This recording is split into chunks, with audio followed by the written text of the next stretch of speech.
नमस्कार, स्वागत है आप सभी का। आप देख रहे हैं देश का सबसे भरोसेमंद चैनल डीडी न्यूज, जहां हम हाजिर हैं आपका अपना पसंदीदा शो लेकर, जिसका नाम है न्यूज पंच। मैं हूं आंचल गुलाटी गुंबर। उस कार्यक्रम के जरिए हम सत्य और तथ्य की पड़ताल करते हैं, खबरों को एक अलग ही एंगल से आप तक पहुंचाते हैं और ग्राउंड जीरो पर अलग अलग अपडेट्स के साथ जुड़ते हैं हमारे जो संवाददाता हैं। तो आइए सबसे पहले रुक करते हैं इस वक्त की प्रमुख टॉप लाइन्स का न्यूज पंच में। तो किस तरह से जो व्लादिमीर पुतिन है उनका मैसेज बिल्कुल साफ है, और ये हम नहीं कह रहे, वो कह रहे हैं कि भारत पर अगर आप कोई भी दबाव बनाते हैं तो वो यूजलेस है, बेकार है। और इसी के बाद आता है अमेरिकी राष्ट्रपति ट्रंप का बड़ा बयान कि जल्द ही इस ट्रेड डील को, यानी कि हम जिस ट्रेड डील की संभावना जता रहे हैं वो जल्द कर ली जाएगी। What we should read between the lines, इसे समझेंगे हम आज न्यूज पंच में। और उसके बाद बात होगी पश्चिम बंगाल की। न्यूज पंच में लगातार पश्चिम बंगाल की अगर हम बात करते हैं तो यहां पर क्यों शुभेंदु सरकार का हंटर घुसपैठियों पर चल रहा है, और वहीं टीएमसी की हालत पतली है क्योंकि पार्टी में फूट है, इस पर भी करेंगे बातचीत। और कैसे वो कहते हैं जाको राके साइया मार सके ना कोई, डेथ जोन से कैसे लौटे एक शेरपा, ये दिलचस्प कहानी आप जानेंगे सीधा न्यूज पंच पर। लेकिन आइए सबसे पहले बात करते हैं दो बड़े बयानों को लेकर। तो भारत या प्रधानमंत्री मोदी पर हर तरह का दबाव बेकार है, हम नहीं कह रहे हैं। ये कहना है रूसी राष्ट्रपति पुतिन का, ये बड़ा बयान है उनका मानना है कि भारत जिस तरह से प्रगति कर रहा है ये कोई महज संयोग या फिर इत्तेफाक नहीं है, बल्कि ये प्रधानमंत्री की उस विजन की उड़ान है। और इससे इतर जैसे ही ये बयान सामने आया, अमेरिकी राष्ट्रपति डोनाल्ड ट्रंप ने प्रधानमंत्री को अपना अच्छा दोस्त बताया। हालांकि वो पहले भी कह चुके हैं ये, लेकिन इसके बाद जो उन्होंने कहा वो गौर करने वाला है। उन्होंने कहा कि दोनों देशों में मजबूत साझेदारी है और जल्द ट्रेड डील होगी। अब इन दोनों बातों का अंतर्राष्ट्रीय परिप्रेक्ष्य में और जिस तरह की भू राजनीतिक हलचलें चल रही हैं, गहरा अर्थ माना जा रहा है। इसे हम विस्तार से समझने की कोशिश करेंगे कि आखिरकार ये जो बयान है, क्योंकि इंटरनेशनल अरीना में इस तरह के बयान जब दो राष्ट्र प्रमुख, और बहुत ही हम शीर्ष राष्ट्र प्रमुख इन दोनों को मानते हैं, दो बड़ी अर्थव्यवस्थाओं से आते हैं, और ऐसा कहना भारत के लिए आखिरकार इसके मायने क्या है वो हम आपको समझाएंगे कुछ ग्राफिक्स के जरिए, और इस पूरी खबर को करेंगे ट्रैक। तो सबसे पहले जिस तरह से व्लादिमीर पुतिन ने कहा कि भारत पर जो हर तरीके का दबाव अगर कोई बनाता है तो वो बेकार है, और अगर आप इस तरह का दबाव बना रहे हैं, यानी कि आप कंट्रोलिंग हो रहे हैं, तो ये आपके लिए आने वाले समय में नुकसानदायक हो सकता है। और इशारा यूएस पर था कि कहीं यूएस जो दबाव बनाने की कोशिश कर रहा था ट्रेड डील के जरिए, लेकिन भारत झुका नहीं, रुका नहीं, और अपने राष्ट्र हितों को सर्वोपरि रखकर वो आगे चलता रहा। रूस से सहयोग कम करने की बात, यानी कि अगर कोई देश किस तरह से दूसरे देश के साथ बायलैटरली आगे बढ़ता है, अब इस प्रेशर पे भी उन्होंने कहा कि हमें कोई दिक्कत नहीं कि भारत किस तरह से यूएस के साथ अपने संबंधों को रखता है, और अंतर्राष्ट्रीय द्विपक्षीय संबंधों के लिए ये जो प्रेशर है ये अनुचित है, और भारत रूस संबंधों में रुकावट डालने की कोशिश है कि अगर आप किसी को प्रेशराइज कर रहे हैं, क्योंकि अगर आप किसी के साथ अच्छी केमिस्ट्री रखते हैं और दूसरे के साथ वो केमिस्ट्री आपको अच्छी नहीं लग रही, तो आप किसी पर दबाव नहीं बना सकते, क्योंकि डिप्लोमैटिकली कूटनीति जो है वो संतुलन से चलती है। अब क्यों भारत रूस की जब हम बात करते हैं, एक भरोसेमंद मित्र है, भारत रूस का विश्वसनीय साझेदार है, अब से नहीं दशकों से, और ये साझेदारी अब और प्रगाढ़ क्यों हो रही है, क्योंकि हमने अपनी अर्थव्यवस्था का जो दायरा है, जो गोल है, उसे और बड़ा कर लिया। किस तरह से सबसे तेज आर्थिक विकास दर, हम जानते हैं कि तमाम अनिश्चितताओं के बाद अगर देखा जाए तो भारत एक कंफर्टेबल पोजीशन पे है, कुशनिंग पोजीशन पे, और ये हो कैसे रहा है, प्रधानमंत्री का जो एक विजन है, कुशल नेतृत्व है, और इसमें हम व्यापार, निवेश और ऊर्जा सहयोग के अहम रणनीति की बात करते हैं। सबसे अहम क्यों हम मानते हैं रूस को अपना साझेदार, वो आता है ऊर्जा सुरक्षा के साथ साथ जब हम रक्षा गठजोड़ की बात करते हैं, टेक्नोलॉजी ट्रांसफर। आइए उसके बारे में भी जरा बात करते हैं। तो भारत रूस रक्षा गठजोड़ क्यों मजबूत है, क्योंकि रूस की जो एडवांस तकनीक है उससे वो देने के लिए तैयार है। मैंने कहा ना, टेक्नोलॉजी ट्रांसफर को लेकर वो हिचक अब मिटती जा रही है डिफेंस प्रोडक्शन में। और 5वीं पीढ़ी के लड़ाकू विमानों की खरीद में, और ये जो पूरी खरीद की प्रक्रिया है उसमें भारत है। बात हो रही है सुखोई Su-57 बनाने में साझेदारी के प्रस्ताव को लेकर। वहीं ब्रह्मोस को लेकर संयुक्त विकास और उत्पादन, ये बड़ी बात है कि कैसे रक्षा क्षेत्र के साथ साथ जो इसके अलग अलग अलाइड सेक्टर्स भी होंगे उस पर भी एक पॉजिटिव रिपलिंग इफेक्ट पड़ेगा। चलिए, ये तो बात हमने की रूसी राष्ट्रपति व्लादिमीर पुतिन की। अब बात करते हैं ट्रंप साहब की। वो कह रहे हैं कि जल्द ट्रेड डील होगी, और अमेरिकी राष्ट्रपति ट्रंप का ये बयान है वो ये कहता है कि हमें भरोसा है क्योंकि दोनों देशों के बीच जो तालमेल है वो बेहतरीन है। और ऐसा ही जो विदेश मंत्री मार्को रूबियो जब आए, उन्होंने भी इस बात की तस्दीक की थी।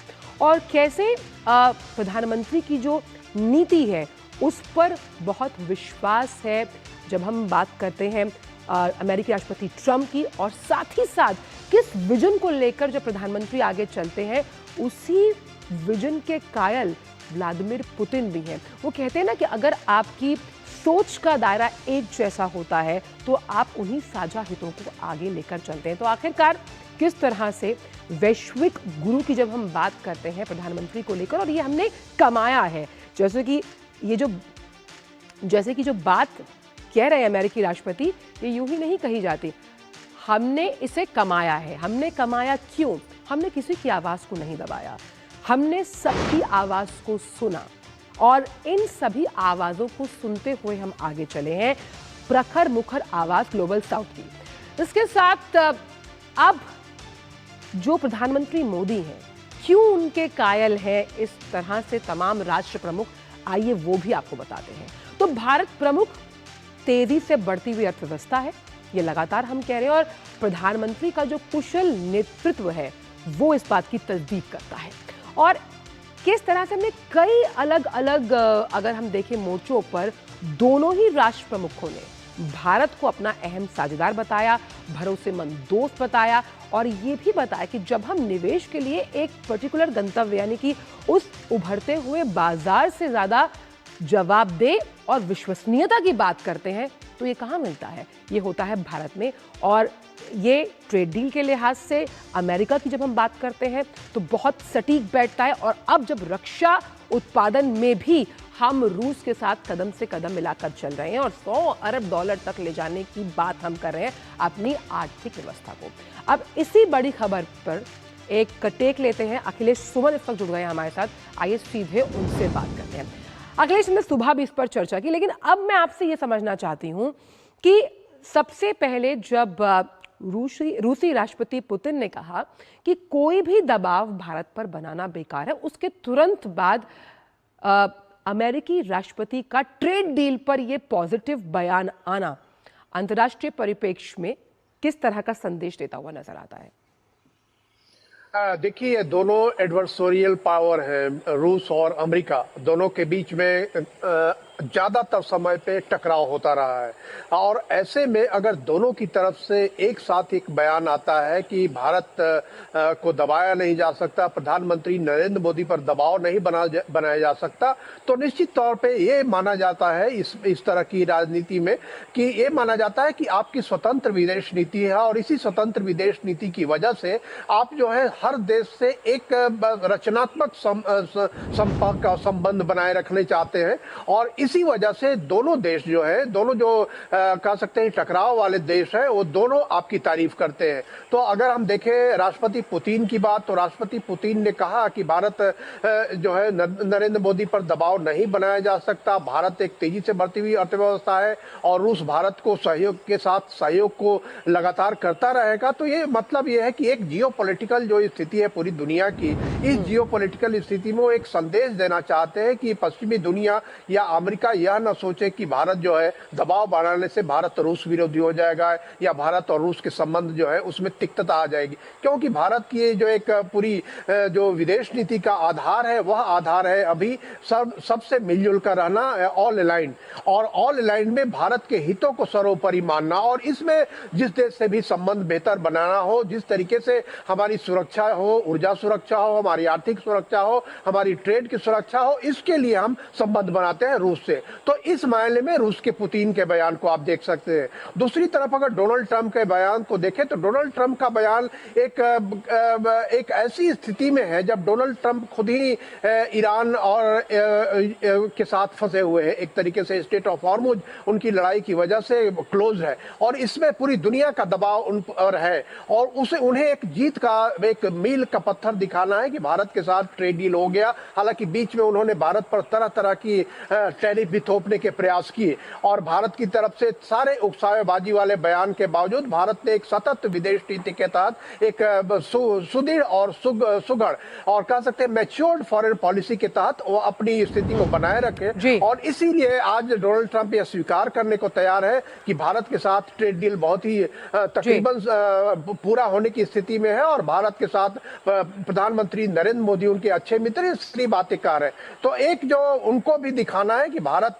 की जो जैसी खुली अर्थव्यवस्था, दुनिया का सबसे बड़ा लोकतंत्र, दुनिया की सबसे बड़ी जनसंख्या, इसके साथ संबंध जो है अमेरिका का बहुत जरूरी है। इसलिए उनका जो पॉजिटिव है, इसलिए इस वजह से भी है। अखिलेश, एक चीज और, इन दोनों बयानों के ये भी मायने निकलकर सामने आ रहे हैं कि दोनों ने ही प्रधानमंत्री की बहुत तारीफ की है, लेकिन अगर इससे थोड़ा सा हटके बात ये की जाए, ये हमने कमाया है Akhilesh, we have earned it, हमने मेहनत की। जिस तरह से स्ट्रॉन्ग पॉलिटिकल विल के साथ प्रधानमंत्री का जो विजन है, उस विजन को सार्थक परिणाम देते हुए हमने देखा कि जब 5 देशों की यात्रा भी प्रधानमंत्री ने की, जो नॉर्डिक देश थे, नॉर्डिक देश भी भारत, जो विकसित भारत की इस पूरी यात्रा में साझेदार बनने के लिए तैयार खड़े हुए नजर आए। देखिए, निश्चित तौर पे जब अमेरिका जो है खास करके राष्ट्रपति डोनाल्ड ट्रंप की तरफ से पूरी दुनिया पर एक तरीके से टैरिफ वार चल रहा था, उस समय भारत ने एक रास्ता अपनाया कि उस टकराव में जाने की बजाय भारत जो है सकारात्मक तरीके से अन्य देशों के साथ व्यापारिक संबंध बनाना शुरू किया और उसमें यूरोपियन यूनियन के साथ जो ट्रेड डील हुआ, उसमें mother of all trade deals कहा गया।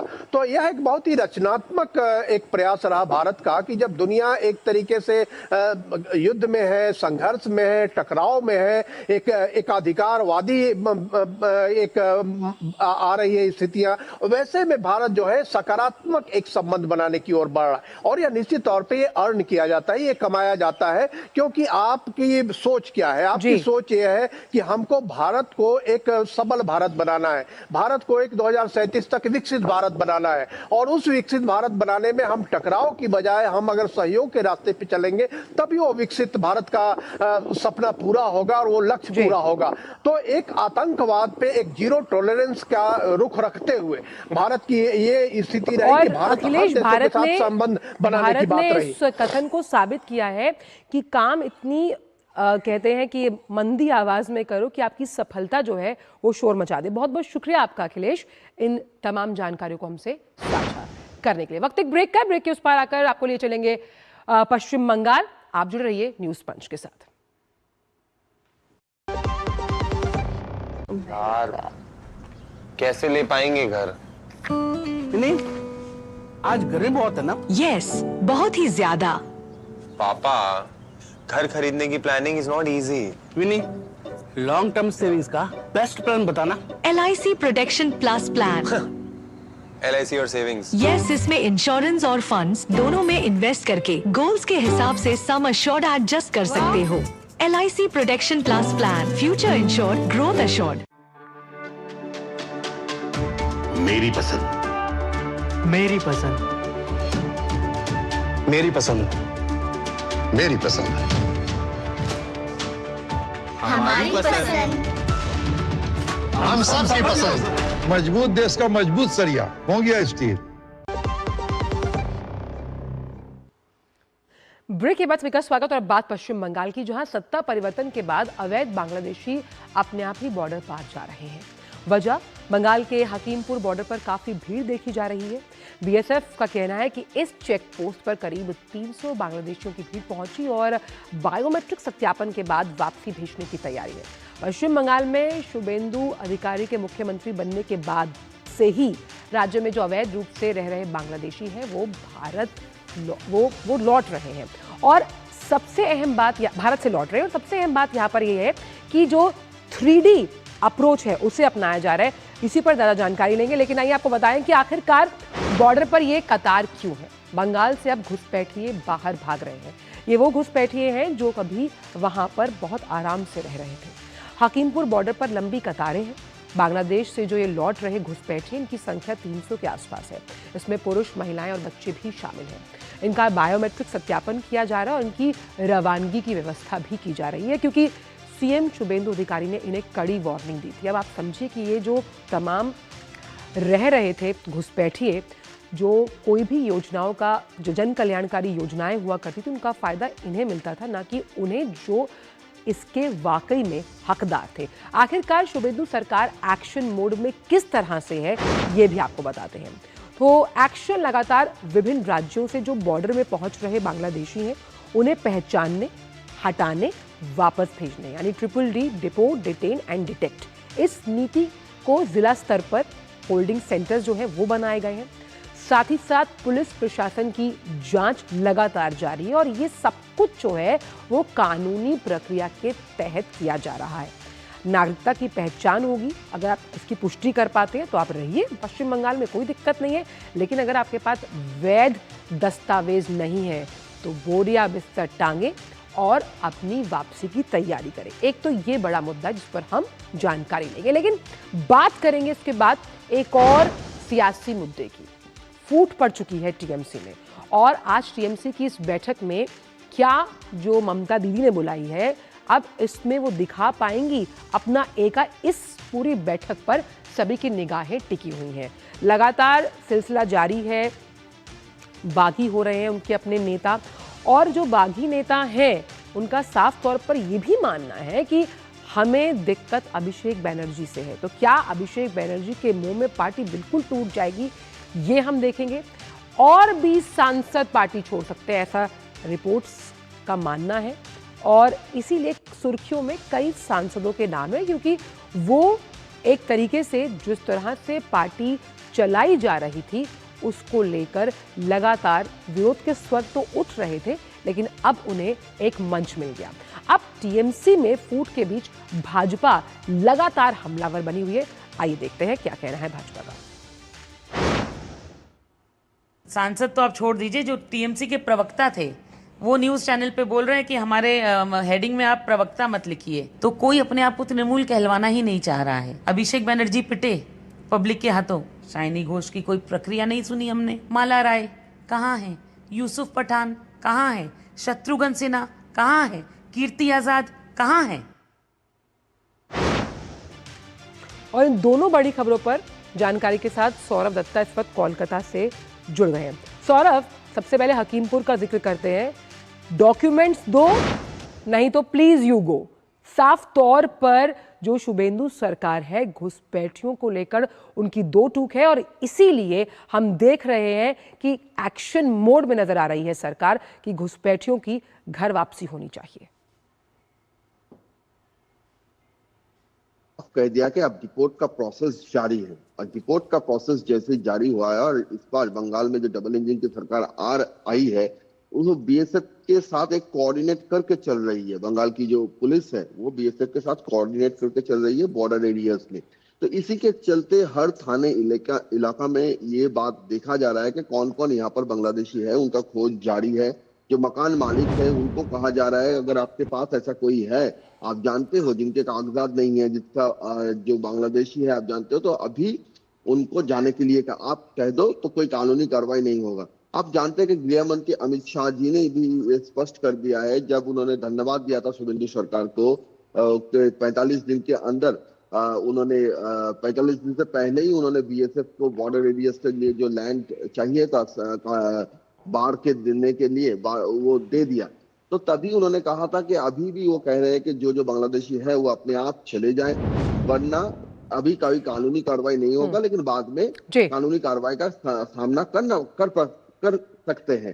तो ये चलते ही ये अंदाजा था कि अगले हफ्ते, ये पिछले हफ्ते की बात है, तो वही देखने को मिल रहा है। अब हकीमपुर में भीड़ ज्यादा हो रही है, और ये लोगों का साफ तरीके से ये कहना है कि वो बॉर्डर एरिया से 15,000 20,000 देकर यहाँ पर आए थे, और जब तक ममता बनर्जी की सरकार यहाँ पर थी उनको कोई दिक्कत नहीं थी, वो आराम से रह रहे थे, सरकारी योजना के लाभ भी उठा रहे। तो बिल्कुल हम ये मान सकते हैं सौरभ की कड़ा एक्शन लिया जा रहा है, लेकिन दूसरा सवाल जुड़ा हुआ है। वो कहते हैं ना कि कैसे क्या हो गया तेरे प्यार में। मुझे लगता है कि अब जिस तरह से जो बैठक आज टीएमसी की होनी है, क्या ममता दीदी वो एका दिखा पाएंगी? लेकिन जिस तरह से रिपोर्ट सामने आ रही कि 20 और ऐसे नेता हैं जो पार्टी छोड़ सकते हैं, खेला हो बे?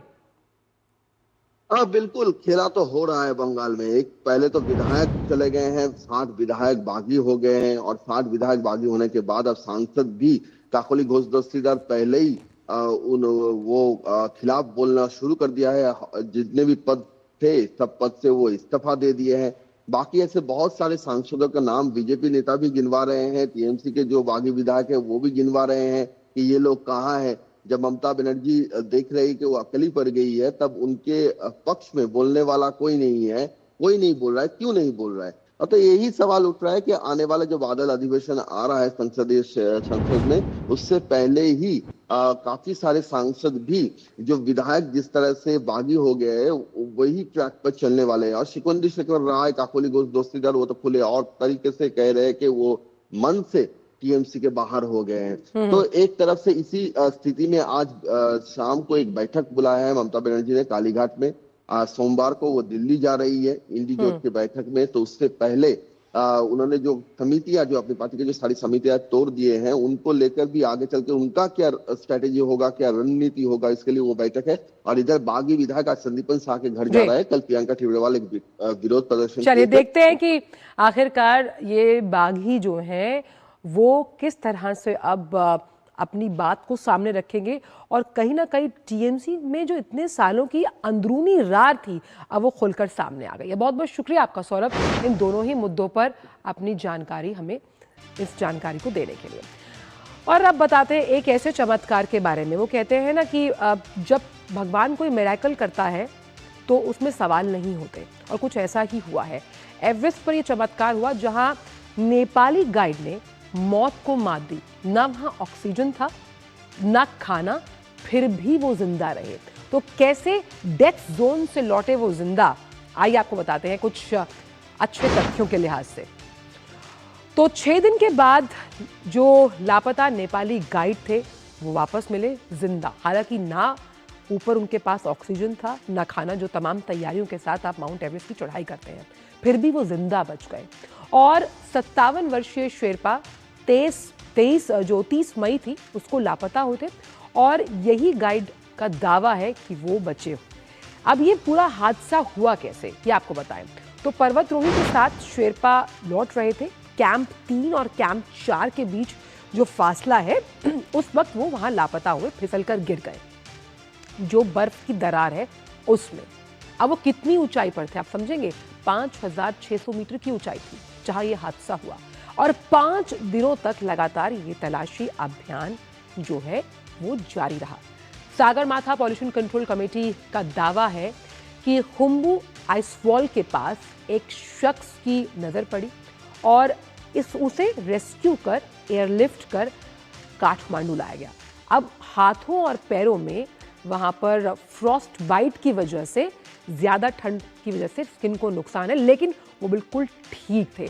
आपको तस्वीरों के माध्यम से दिखाते हैं, आप देखिए इन तस्वीरों के माध्यम से कि किस तरह से उन्हें लाया गया, और आप समझ सकते हैं कि इस इलाज और उपचार के दौरान ये पता लगा कि वो बिल्कुल ठीक है। और जिस हाइट की हम बात करें, ऐसा नहीं कि वहाँ इस तरह की घटनाएं होती नहीं हैं, होती हैं, और लोगों का बचकर आना ना के बराबर होता है, सिफर। लेकिन जिस तरह से ईश्वरीय उन पर कृपा रही, वो ठीक एयरलिफ्ट करवाए गए और ठीक हालत में वापस आए। ये बताता है कि किस तरह की शक्ति जो है, अगर आपकी विल पावर बहुत स्ट्रांग है और आध्यात्मिक शक्ति के साथ आप इस विल पावर को लेकर ही जो पर्वतरोही हैं वो इतना बड़ा डिस्टेंस लेकर जाते हैं। तो अब नेपाली गाइड ने जिस तरह से मात दी, वो दिखाता है कि अगर आपकी विल पावर बहुत स्ट्रांग है और आप उसी शक्ति को लेकर कोई भी कार्य करना चाहते हैं तो आपकी जीत तय है। तो आज न्यूज़ पंच में अभी के लिए इतना ही। 2 बजे आपसे फिर मुलाकात हुई कुछ और अलग प्रमुख मुद्दों के साथ। मुझे मेरी पूरी टीम को दीजिए अनुमति। नमस्कार।